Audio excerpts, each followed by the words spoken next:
Silvia Volpato, vocês estão no Eu 360.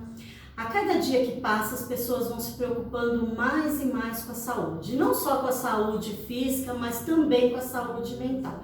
E a yoga é excelente para isso. Nós estamos aqui com a Geisa. Ela vai nos contar um pouquinho sobre ela, como que ela está trabalhando, principalmente neste momento de pandemia. Tudo bem, Geisa? Oi, Silvia, tudo bom? Tudo jóia. Tá bom. Geisa, como que a yoga entrou na sua vida? Porque você é advogada, trabalhava com isso, trabalhava em escritório. Como que a yoga chegou na sua vida? Muito bom, vamos lá. Primeiramente, esse daqui é o George, um mestre yogi altamente requisitado. Muito bom. Bom, a minha formação é em Direito, eu sou advogada já há 16 anos e eu trabalhei por 15 anos no escritório de advocacia e eu sempre quis fazer yoga, na verdade, mas eu não sabia direito o que era. Né? Então, assim, eu comecei a pesquisar na internet, mas era uma coisa muito ampla. E tem posturas, tem meditação, tem respiração, então eu nunca consegui entender direito o que era yoga. E aí, em 2013, na primeira semana do ano, tinha um estúdio perto do escritório. Falei assim, eu vou sair do escritório e eu vou lá, eu vou fazer uma aula experimental. Eu quero saber qual é que é de yoga. Fiz uma aula experimental, achei legal, mas não foi assim aquela coisa, sabe, tipo, achei legal. Mas eu achei legal. Aí não sei porquê, mas tinha uma coisinha em mim falando, continua, persiste. Lá, vai lá, te pego. E aí eu decidi continuar e me apaixonei, assim, coisa de 2 semanas. Eu tava adorando e comecei a fazer 2 vezes por semana e não larguei mais. Desde então, aí foi assim que eu comecei na yoga, sem saber o que era, mas sabia que tinha que fazer. Então, desde 2013 que você vem praticando. Sim. E aí você fez o curso lá também? Fiz. Depois de uns 3 anos de prática, eu fiz o curso de formação de instrutores no Yogananda, aqui em Santana, né? Já fica aí a dica. Fiz o curso de formação de instrutores lá, com duração de 10 meses. E depois, em 2019, que eu já estou perdida aqui nos anos, eu fui para a Índia pela primeira vez e fiz um curso de 50 horas. Em Rishikesh. Rishikesh é considerada a capital do yoga no mundo, né? E eu fiquei tão encantada pela Índia, pela cidade, pelo curso, por tudo, que eu falei assim, eu preciso voltar. Aí eu voltei em 2020 e terminei o meu curso. Então, eu tenho a formação de Yogananda e eu tenho formação em Rishikesh de 200 horas de yoga também. Nossa, que legal. Mas eu ia deixar para o final para te perguntar sobre a viagem. Porque eu vi as fotos ali, fiquei encantada com aquelas fotos, com um monte de vontade de ir para a Índia. Vamos! Olha, vou. Da próxima vez eu te acompanho. 2022, hein? Vamos lá. Com certeza. E aí eu vi aquelas fotos e ficava encantada, né? Como foi a sua viagem? Foi maravilhosa. A primeira vez que eu fui sozinha. Eu fechei direto com a escola, onde eu ia fazer o curso lá, que eu fiz o curso de 50 horas, e comprei um pacote de excursão daqui de uma agência qualquer, que era um grupo de brasileiros. Então, a experiência de viajar sozinha é muito legal. Eu nunca tinha feito conexão, eu já tinha viajado para fora, mas essa coisa assim, de fazer conexão, esperar, ver portão, então assim, foi muito legal, muito legal. Aí eu cheguei em Delhi, foi um carro me buscar lá, eu contratei com a escola, e de Delhi até Rishikesh é uma distância como daqui de São Paulo até o Rio de Janeiro, né? Aí eu fui de carro até Rishikesh, então assim, foram, eu acho que 36 horas de viagem no todo. Aí fiquei uma semana em Rishikesh, Depois eu voltei para Delhi e fiz a excursão de uma semana com esse grupo de brasileiros. Eram mais 4 pessoas e, tenho amizade com eles até hoje, a gente sempre conversa, sempre troca mensagem. E fiz amizade com o Vipu, que era o guia, né? Um guia que fala aí português, espanhol, que levou a gente, né, nessa excursão. Fiz amizade com o Vipu virou meu amigão, e aí eu falei assim, Vipu, quero voltar daqui a 1 ano. Não sei como, não sei de onde que surgiu o dinheiro, e 1 ano depois eu voltei para aquela escola, terminei meu curso. Nessa segunda vez eu fui com 2 amigas, e o legal é que a gente conseguiu montar o roteiro do jeito que a gente quis. Então eu fechei um roteiro com o Vipu, falei assim, Vipu, a gente quer conhecer essas cidades, né? E aí eu fechei o roteiro junto com ele organizou, né, qual era mais fácil, né, o trajeto. E a gente foi maravilhoso, porque a gente passou por muitas cidades sagradas, né? Então, eu e as minhas amigas, que a gente está nesse mundo de yoga, de Ayurveda, foi muito legal. E a gente foi para Varanasi, que é a cidade de Shiva.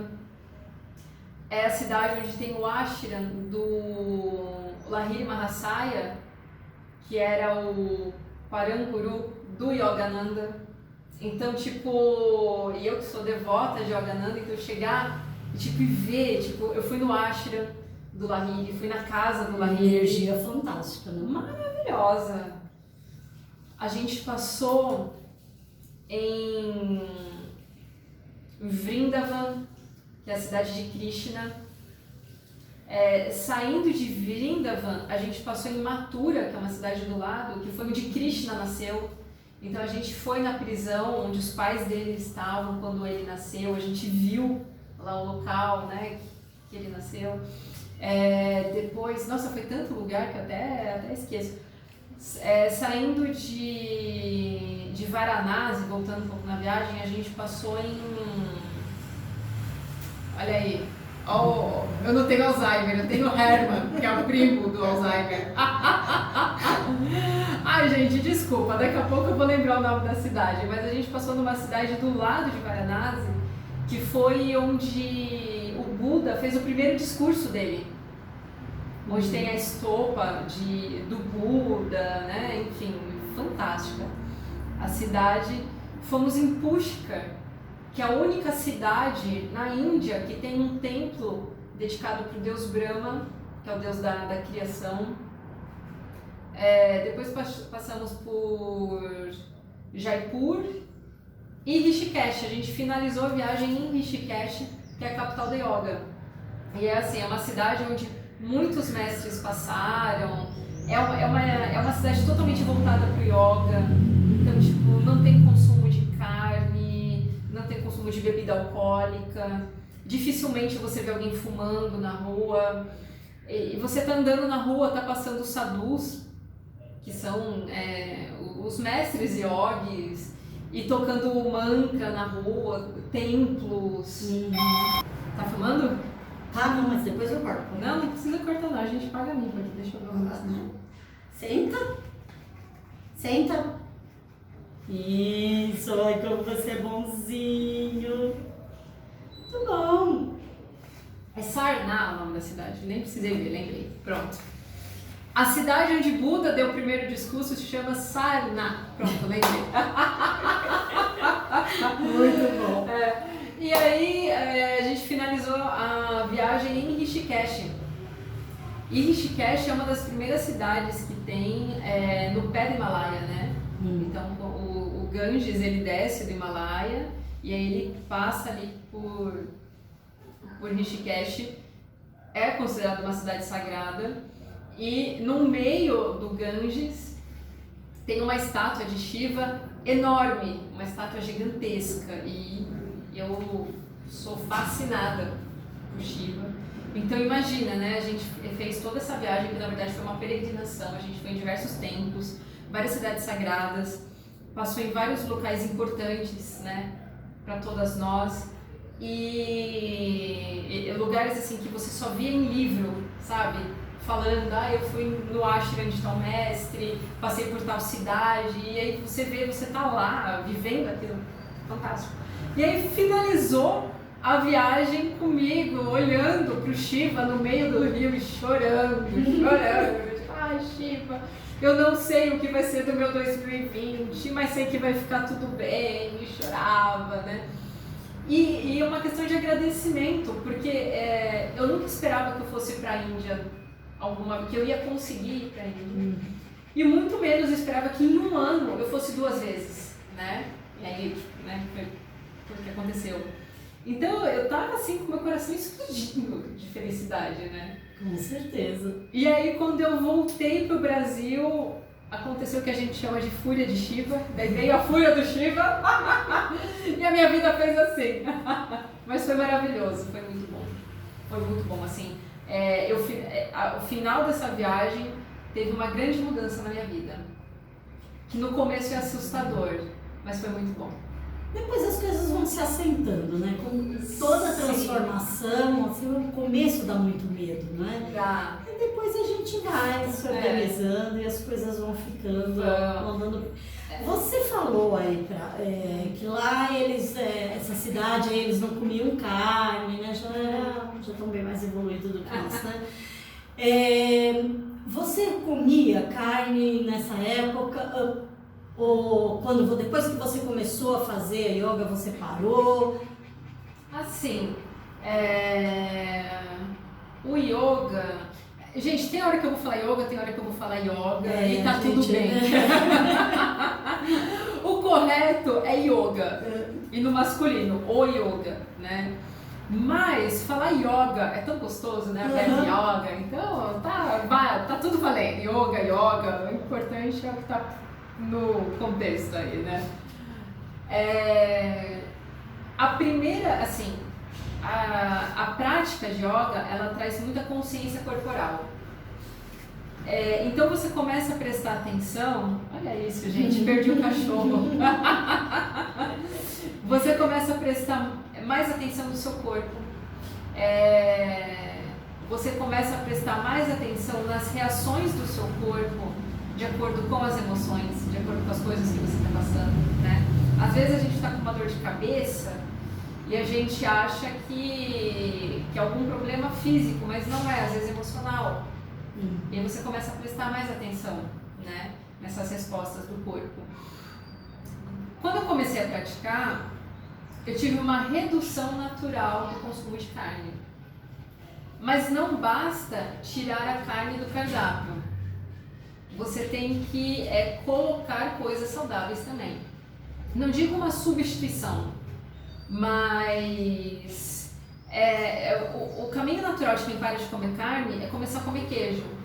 Você vai numa pizzaria, tem pizza de calabresa, de atum, de não sei o que. Você vai o que? Vamos queijo. Então acaba sendo uma substituição natural. Mas assim, eu ainda consumia carne muito de vez em quando, dava preferência para frango e peixe, e carne vermelha mesmo, quando eu fui para a Índia, acho que já fazia uns 2 anos que eu não consumia.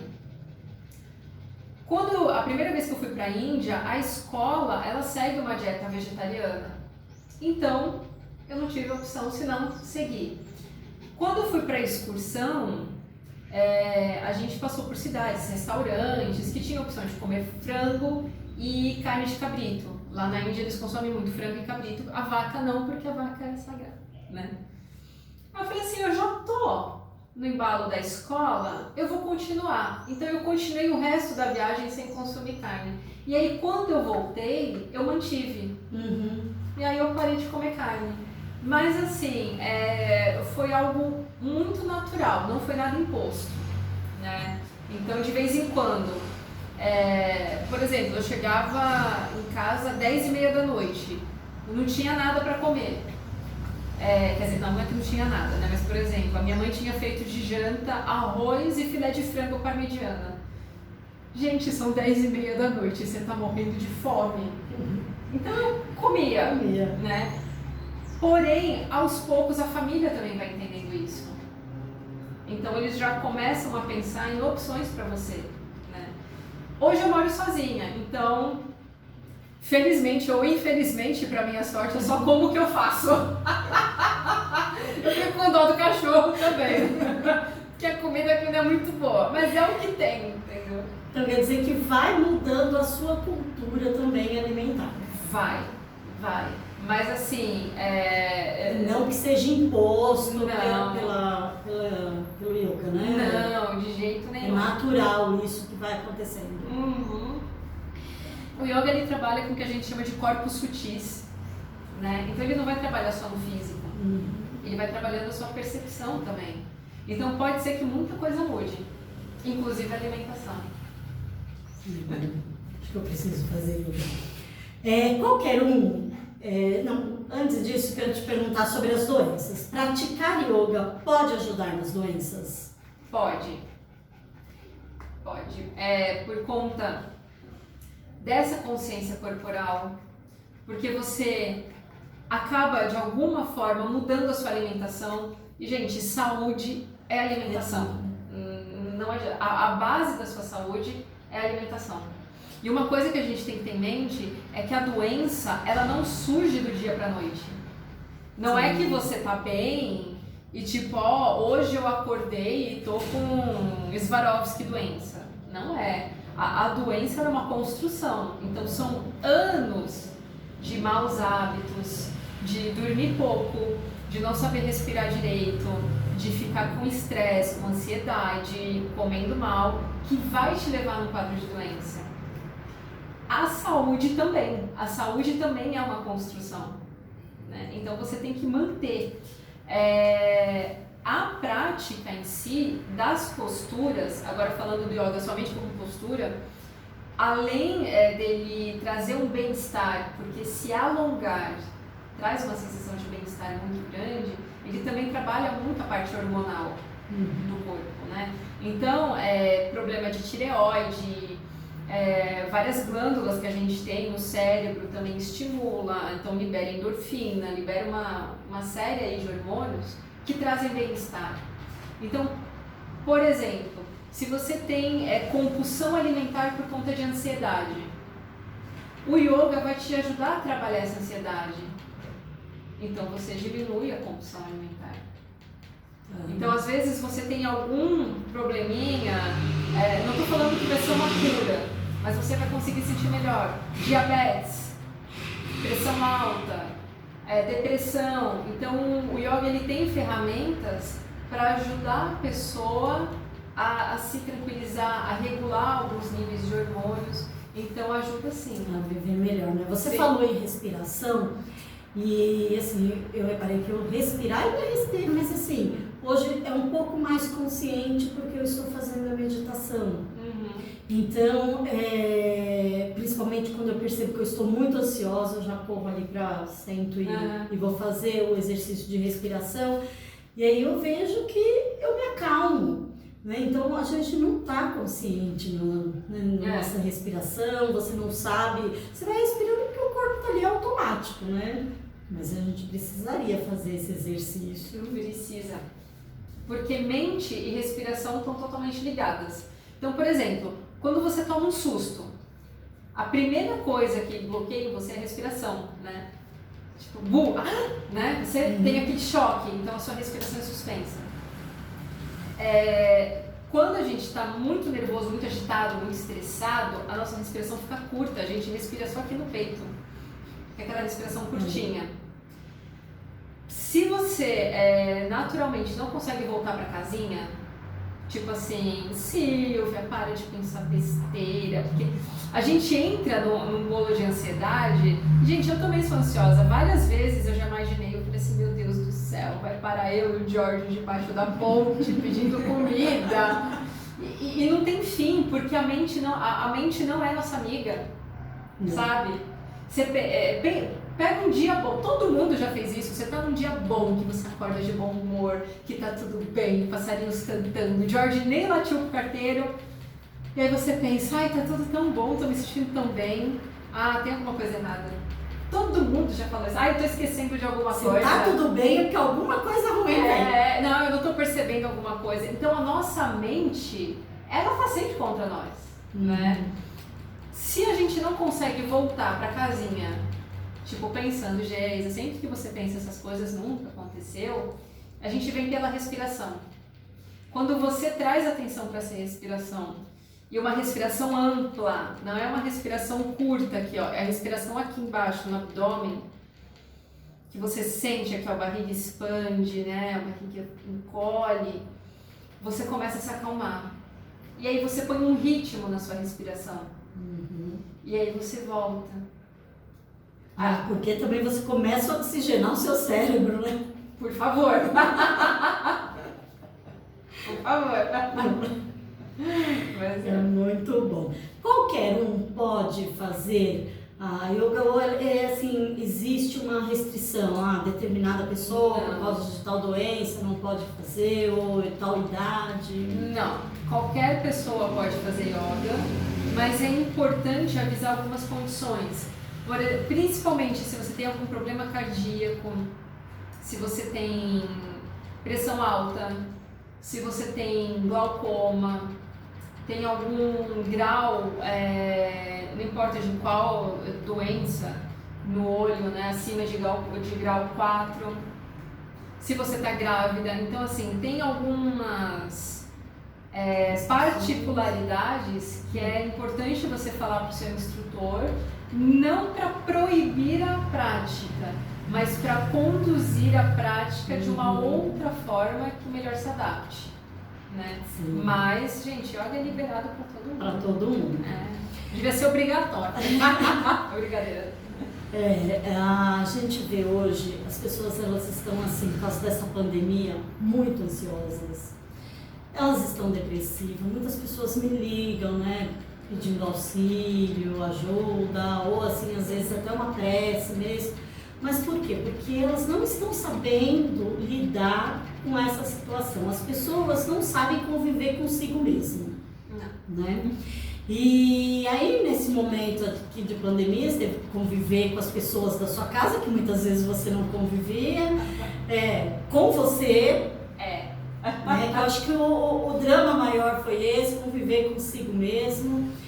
E então essa ansiedade, essa depressão, essa angústia que as pessoas estão sentindo, como que a yoga pode auxiliar essas pessoas? Primeiro tem a parte da liberação de hormônios, né? Então o yoga ele vai trazer, no final da prática, tem uma sensação de bem-estar muito grande, né? E o caminho do yoga é o caminho que a gente chama da autorrealização, do autoconhecimento. E é importante a gente ter uma pausa, né, na nossa rotina para a gente ficar com a gente mesmo. Mas tem que ser uma pausa com qualidade, né? Então, tipo, a maioria das pessoas está trabalhando em home office. Então tá bom, eu trabalhei em home office, deu 6 horas, putz, eu vou deitar aqui na cama, me jogar e morri e só levanto amanhã no dia seguinte, né? Ou então, terminei aqui o home office, vou comer até passar mal, ou tipo, vou encher a cara de cerveja para relaxar e vou deitar e me esqueço até o dia seguinte. Você não está passando tempo com qualidade com você mesmo, né? Então, o yoga, ele vai te ajudar a internalizar. Então, você tem uma prática onde vai liberar uma série de hormônios, você vai ter uma respiração melhor, você vai ter uma prática meditativa, você vai trazer atenção para o seu corpo. Então, uma aula que dure aí entre 50 minutos, 1 hora, 1h15, é um tempo de higiene mental. Eu acho que higiene mental é a que mais se encaixa, né? Porque você tem que estar focado na prática.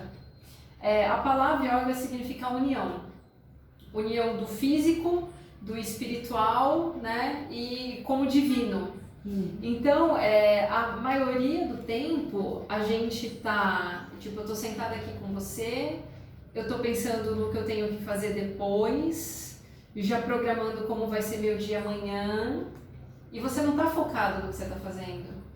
Então o yoga ele te traz para o momento presente, que é o único momento que existe, né? No presente você não tem problema. no presente você não tem preocupação.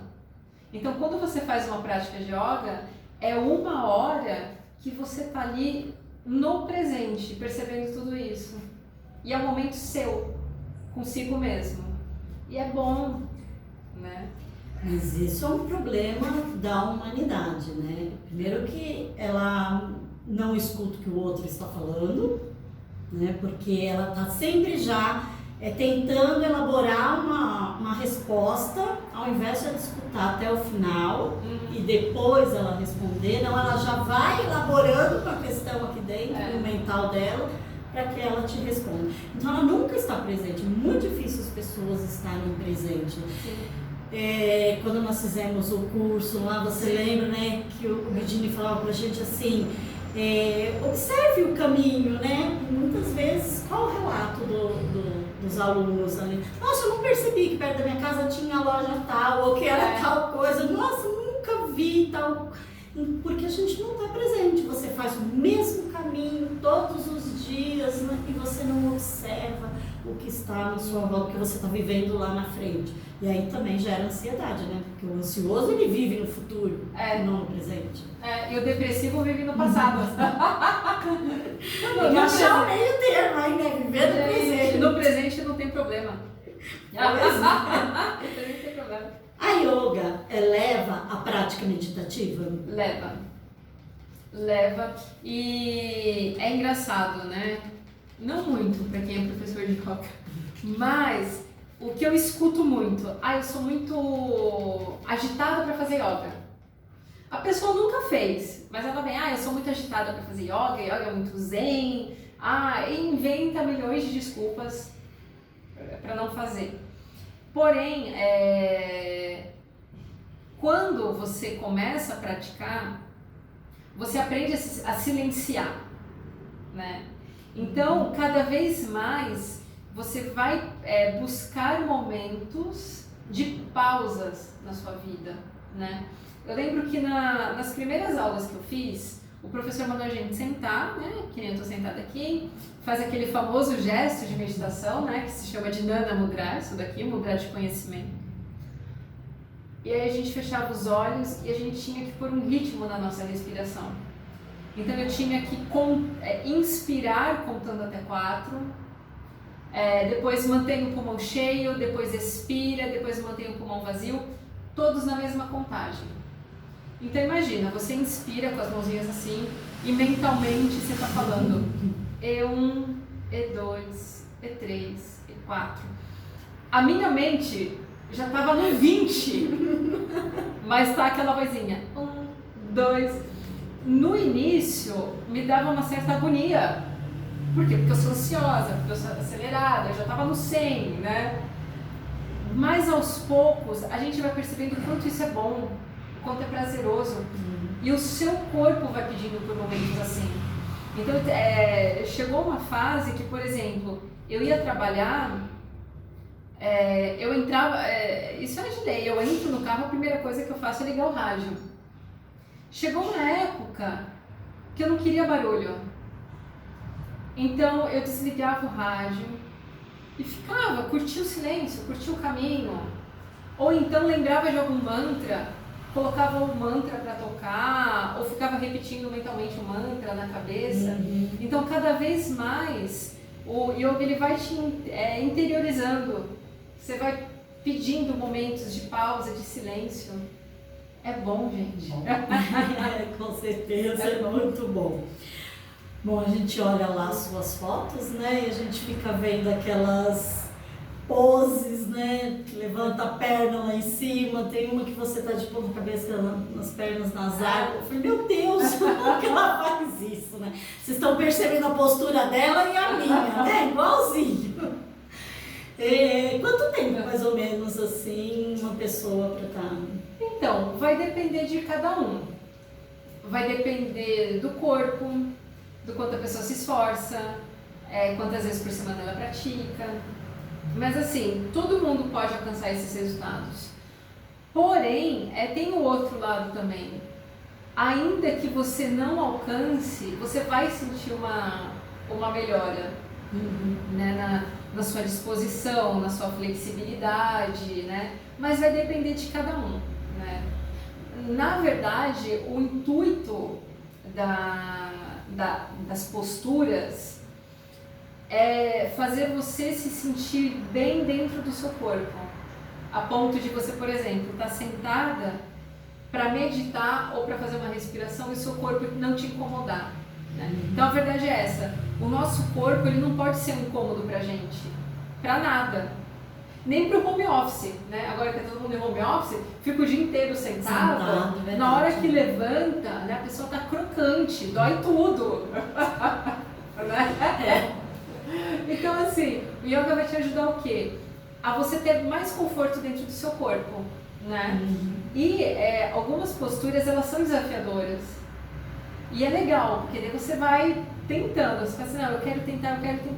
Quando você consegue, isso também trabalha com o seu ego, mas não ego no sentido pejorativo, de egóico, de egoísta. Mas você vê o quanto você é capaz. Então ela te dá um prazer assim, nossa, eu pensei que eu nunca ia conseguir fazer tal postura, consegui. Aí você vê assim, nossa, eu sou capaz de qualquer coisa. É muito uma bom. satisfação, né? Tá. Como que você está fazendo com seus alunos agora nesse momento de pandemia? Então, antes aí da pandemia, do lockdown, eu dava aula aqui em casa, atendia um aluno por vez, né, para não ter aglomeração e tudo mais. Mas agora com o lockdown, com as restrições, eu estou dando aula online. E como que as pessoas podem entrar em contato com você? Eu sou facinha. Há vários meios de entrar em contato comigo. Não, deixa aí. Tem o meu Instagram, que é @geisa_yoga. E tem uma página recém-construída do meu estúdio online de yoga, que se chama Shraddha. SRADDHA Yoga. Mas nem vou tentar repetir, tá, gente? Gente, fazendo propaganda, mas peronomútil, Shraddha é uma palavra em sânscrito que significa fé. Fé na vida. Sabe aquela fé que todo mundo tem? Que tipo, aquela frase bíblica, né? 1000 cairão à sua direita, 1000 cairão à sua esquerda, mas você tá ali firme e forte. Essa fé quentinha, Shraddha. Mas depois eu anoto, a Silvia põe pra vocês bonitinho. Mas é bom. Foi. Então tá bom, foi um prazer. Eu que Adorei agradeço, estar aqui, bater Obrigada esse papo pela com visita. vocês. Mata a saudade, fazia anos. Fazia mesmo. Que eu possa vir outras vezes te entrevistar com alunos, né? Por favor. Preferência, vamos rezar para que essa pandemia acabe. Sim. Vai acabar, com certeza. Vai, fácil. E agradecer vocês, que vocês possam aí colaborar com a gente, mandando as questões que vocês gostariam de perguntar. Para o e-mail eu360mais@gmail.com. Então, namastê. Namastê. Qualquer dúvida que vocês tiverem sobre yoga, podem mandar que o Jorge responde. Olha lá, o Jorge já fugiu e foi embora. Tchau, tchau, gente. Tchau.